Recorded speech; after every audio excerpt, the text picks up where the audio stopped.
क्या चैंपियनशिप आएगी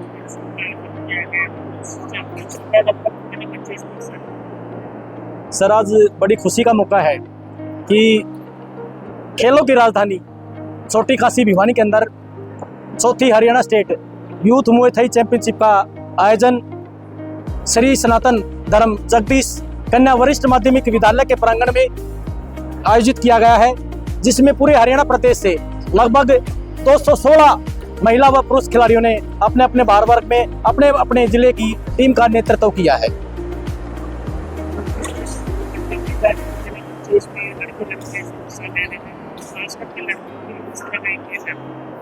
सर, मैं आपको बताना चाहूँगा कि इस प्रतियोगिता में पूरे हरियाणा प्रदेश से लगभग 216 महिला व पुरुष खिलाड़ियों ने भाग लिया है, जिसमें सभी प्रतिभागी 8 वर्ष से लेकर के 17 वर्ष तक के खिलाड़ियों ने यहाँ भाग लिया है।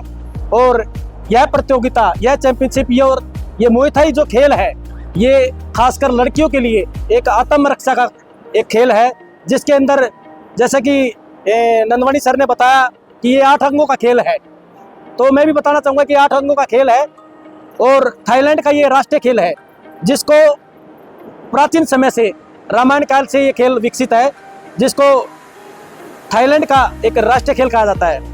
और इसको लड़कियां सीख करके आज अलग अलग कलाओं के द्वारा अपनी स्वयं की रक्षा एवं सुरक्षा कर सकती है, जिसमें अपने विपरीत समय में लड़कियां किक, पंच, एल्बो या कुछ भी अटैक से वो अपनी स्वयं की रक्षा खुद कर सकती है।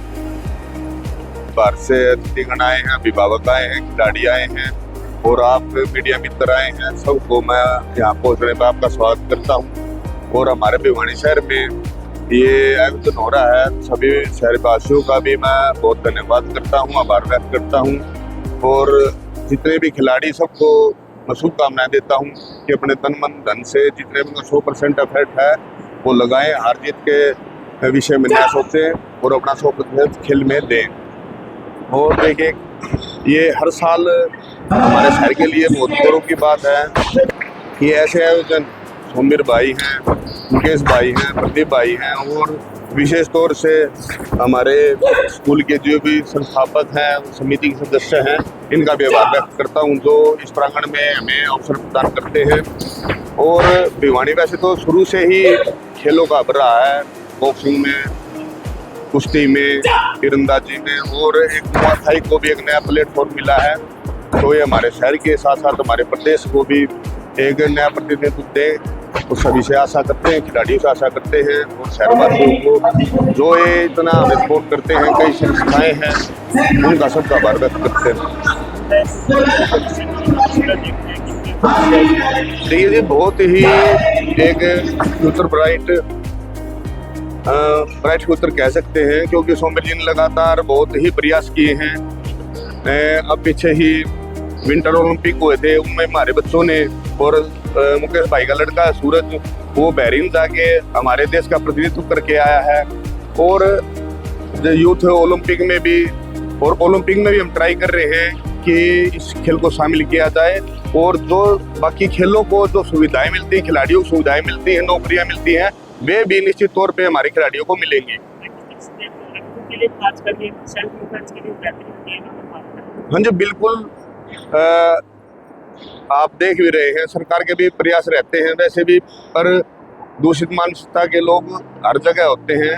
तो हमारी बच्चियों को इस खेल से एक सेल्फ डिफेंस की बहुत बड़ी एक चीज़ें सीखने को मिलेंगी, उनका आत्मविश्वास बढ़ेगा, उनको कई ऐसी चीज़ें मिलेंगी कि वे अपनी सुरक्षा कर सके। इससे आपको क्या भाग ले पाएंगे जो यहाँ से मेडल जी, तो स्टेट की है, यहाँ से मेडल लेके जाए तो नेशनल हो गए, नेशनल के बाद स्कूल ओलंपिक वगैरह होंगे, वर्ल्ड चैंपियनशिप होंगी, उनमें सब बच्चों का अपने प्रतिभाओं के अनुसार उनका चयन होगा। नए बच्चों को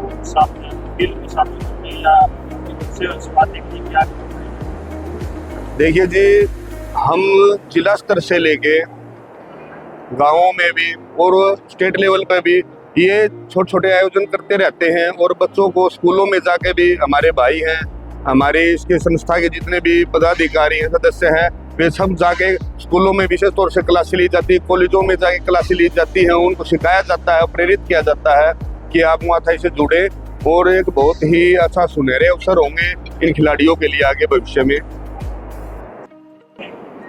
क्या कहेंगे किस तरह का आगे भविष्य में चल रहे हैं, क्या खेल से बात की आप? पहले तो आप सभी का बहुत बहुत आभार, धन्यवाद। ये ऐसी प्रतियोगिताएं जो होती हैं ये बच्चों के अंदर एक खेल की भावना उत्पन्न करती है। इसके साथ साथ इनका अपना एक सेल्फ डिफेंस का भी आधार तैयार होता है। और ये जो हरियाणा यूथ फोर्थ चैंपियनशिप यहाँ आयोजन हो रहा है, पिछले साल भी इसी प्रांगण में हुआ था। इसका मुख्य उद्देश्य आज यही है कि यहाँ से जो गोल्ड मेडल के बच्चे वो आगे इंटरनेशनल में हो जाएंगे। और सबसे बड़ी बात है कि जो भी ऐसे आयोजन करते हैं उनको बच्चों को तैयार करने में बहुत समय देना पड़ता है, क्योंकि ये जो है एक इसको मैं कहूँगा कि एक जो गेम है ये, इसमें बहुत ही समय लगाकर बच्चे प्रशिक्षित होते हैं, क्योंकि ये शरीर के 2 हाथों से नहीं खेली जाती, ये 8 हाथों से खेली जाती है। इसमें 2 हाथ भी होते हैं, 2 लेग और ये पैरों के जो मोड़ हैं, ये सारे मतलब इसके अंदर प्रयोग होते हैं। और इसमें मैं सबको शुभकामना देता हूँ। बहुत अच्छी बात है, खेल की भावना जगे और बच्चे यहाँ जो प्रतिभा दिखाएं वो आगे जाए। शुभकामनाएं। पढ़ाई के साथ साथ खेलों का कितना बहुत महत्व है। पढ़ाई के साथ खेल के महत्व को मैं बताऊँ, मगर आज बच्चे देर से सोते हैं, देर से उठते हैं, उनके अंदर कोई भी सहनशीलता नहीं है। और जब तक ये खेल से नहीं जुड़ेंगे तो ये प्रकृति से नहीं जुड़ेंगे। जो बच्चे खेलते हैं वो कहीं ना कहीं प्रकृति से भी जुड़ जाते हैं, क्योंकि उनको अर्ली उठ के प्रैक्टिस करनी होती है। तो ये हमारा एक गुरुकुल परंपरा थी, सुबह उठना। तो ऐसे बच्चे जो खेल में आते हैं निश्चित तौर पर ये विकसित होते हैं। और पढ़ाई में भी हमने देखा है कि खेल भी रहे हैं और पढ़ाई में भी होशियार, दोनों तरफ, क्योंकि उनका जो फ्रेश माइंड होता है और वो अपने शरीर से बॉडी उनकी फिट होती है। तो खेल के साथ जरूर जुड़ना चाहिए, आज की जरूरत है। आज के बच्चे मोबाइल इस तरफ बढ़े, क्या कहेंगे मोबाइल? देखो, मोबाइल के लिए तो हमारे को पेरेंट्स का और टीचर का एक मोटिवेशनल स्पीच से करना पड़ेगा। हम कहीं भी बच्चे को जिद से नहीं सिखा पाएंगे, क्योंकि जितना आप बच्चे को कहेंगे कि इसका प्रयोग मत करो, उतना बच्चा ज़्यादा करेगा। और आजकल इसका दुरुपयोग ज़्यादा हो रहा है। तो ये तो एक हमारी बहुत बड़ी पूरे इंडिया की समस्या है।